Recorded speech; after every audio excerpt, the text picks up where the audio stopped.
sa mundong ito, laking tuwa ng magulang mo, at ang kamay nila ang iyong ilaw.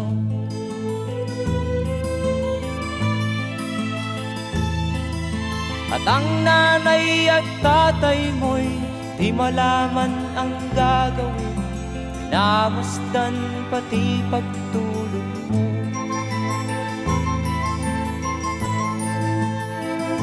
At sa gabi napupuyat ang iyong nanay sa pagtimpla ng gatas mo.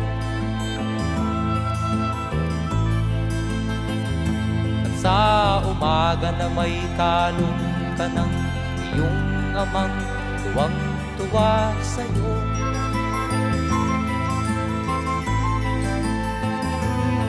Ngayon nga ay malaki ka na, nais mo'y